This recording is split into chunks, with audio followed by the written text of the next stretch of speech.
Every now and then, life gets a little confusing. Hit the road, it always helps you find your answers.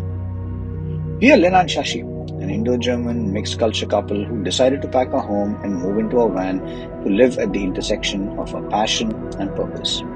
Our passion is to travel the world, learn about art, history, and culture, and our purpose is to help brilliant minds and great ideas find the support they need to thrive. And we do that through our startup a cappella that we are building on the road. The journey has begun. Now let's see how it goes.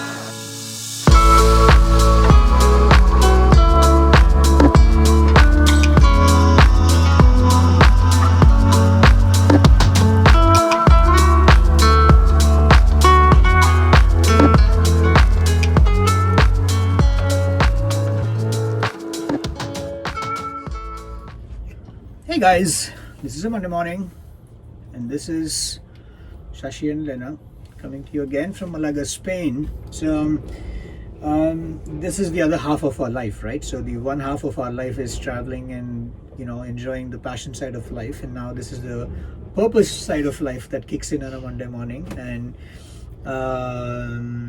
it's important to have that balance. So, today we are going to, it's our Monday ritual, so we start our, so to speak, town hall, and we're going to let you in on one of those meetings and calls today, and you get a sense of what we do, how we do on a Monday morning. There's one thing that we started doing very interestingly is we pick a book. We picked a book from Andrew Chen called The Cold Start Problem, which applies to our business a lot, and we as a team go through the book chapter by chapter by chapter, dissect the readings and the findings that are coming out of the book and questions that are coming out of that book, discuss it amongst ourselves, and try to find answers through that as an inspiration. That became a guide for us now. So that's really working out well. We will keep on documenting some of those experiences as we go along. You should try this out. You should take a book and you should turn that into a guide or an acceleration program for yourself to get a lot of these questions answered. So so we're gonna let you in on one of those conversations today, and hope you enjoy and like it. So this is the first day of getting back to work 100%, and enjoy, guys. Have a great week. Anything you want to say? No. Yeah, I'm sorry. I mean, He's a monologue man. I've got a lot to say. That's all I can say. I've got a lot to say. Cheers. I've got a lot to do. So Bye. let's get cracking. As you suggested. Yes, there's this thing he has written. Technology startups adopt us early because they have belief, whether naive or not, that softwares can better their lives. These startups were just like us. Many of them early stage team, fewer than 10 people. So I also thought that we can devise the strategy getting these kind of early adopters, so even if they face some problems, they don't go back and not use the platform. So my question over here was what kind of people are we looking here? What specific things can we look here to identify these people? You mean the persona of users or people for playbooks? Persona of users. Users, okay. So the initial thoughts that we talked about was 0 to 2, right? People who are somewhere in the if we can sort of establish ourselves as a guru platform for people who have needs between the 0 to 2 years. So why is it important between the 0 to 2 years is because once when you have sort of stayed alive for 2 years, and once when you have started figuring out what the business looks like, either you are funded or you have revenue, otherwise you won't stay alive after that point in time. So if you have revenue or if you're funded, then you will start looking at hiring professionals in certain spaces to solve some of those company problems. right? So the challenge comes in between the 0 to 2, because you don't have money, you are bootstrapping, you don't have revenue, but you still have to get quality people to come in and do things with you, right? So I think if you can sort of become that platform to help people between the 0 to 2 years, I think is a perfect place for us to be. Now, how do you choose which word? Now, what's the, like, how do you sort of even narrow that down into who exactly are these people? I think Lena and I were talking about this as well.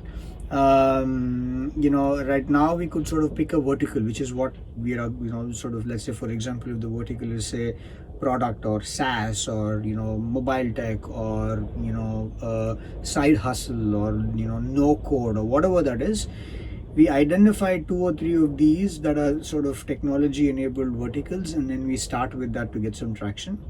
And as and when we get people who are non-tech, say, people who are in the travel space, or people who want to start a bakery, or people who want to start a vlogging business or a podcasting business, anything that they want to start, we can keep adding those playbooks as we go along in the future. Yeah, I had the same point actually, or the same thing that I highlighted. The way that I thought about it, or that I thought would be worth having a conversation about, was what our equivalent is, right? Like, why did they adopt Slack? Because they believe essentially that software can better their lives. And the way that what is it that we strongly believe in is that productization and decentralization of 0 to 1 venture building knowledge can better lives. Yeah. And we need to find the people who believe the same. Right? Who are the people that believe that productization and decentralization of 0 to 1 venture building knowledge can better lives? Yeah. Do we have a thought about that already, or? I mean, you're asking me who those people are? Yeah, I think it should be. I think it should be one of the constraints or one of the guiding forces in us.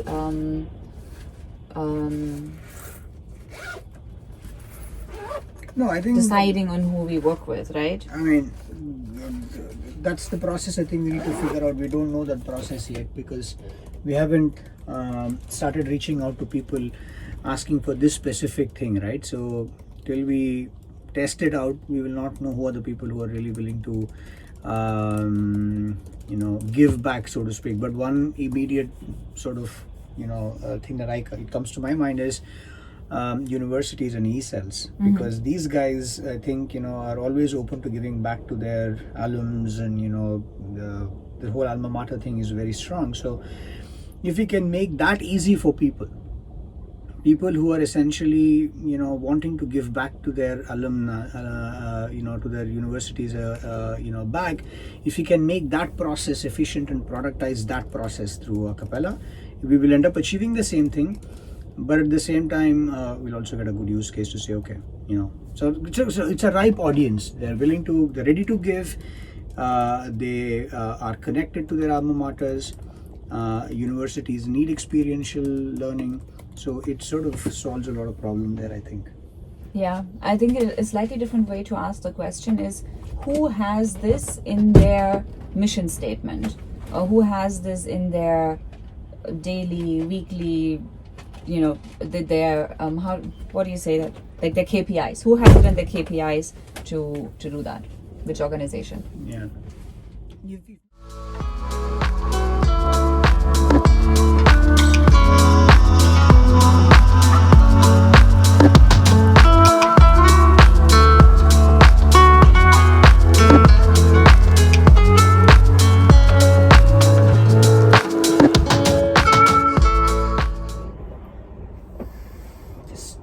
Fixing our propane tank.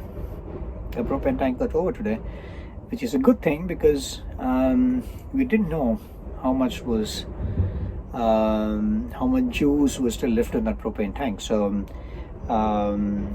it's good that we can reset our propane tank, and we will now be able to sort of track how long one propane tank of 5 or 6 kilos lasts, just because we run a 2-burner stove and also a refrigerator out of a propane tank. So it's just hour of the day capturing just doing the mundane stuff, changing the propane tank.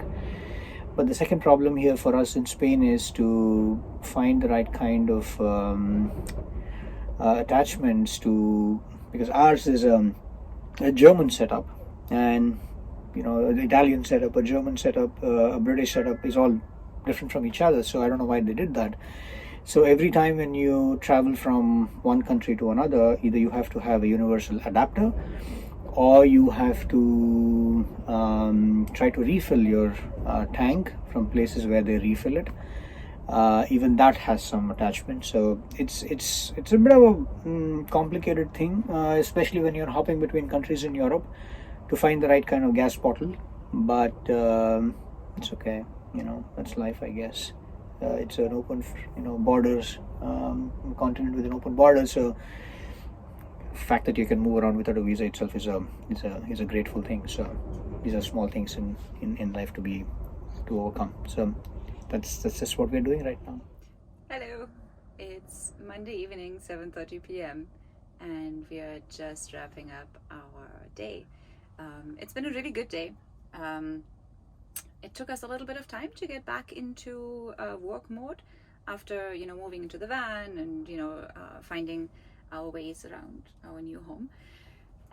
But yeah, we started Monday with a bang and are in the next couple of days finishing our plans for Q1 2022 and what we want to work on. So that's really, really exciting. Thought we'll talk for a minute about what it's like to co-found with your partner and how Shashi and I distribute roles and work amongst each other. We are lucky. We worked together back in 2014. It was good, but we still have a lot to learn. 7 years later, we are in a much better place. We know each other better as individuals and as partners as well. And so this is a very exciting journey. Still, we definitely haven't figured it all out. And to all you co-founding partners, couples out there, give us a shout. We would love to hear from you, how you're managing things, or just catch up to talk about what works for you and what doesn't. So yeah, we've what are we like as people, and how do we distribute work? Something that I always go back to is an exercise that I did in the first month of university, which was about finding out what kind of person you are in a team, what kind of roles you usually play.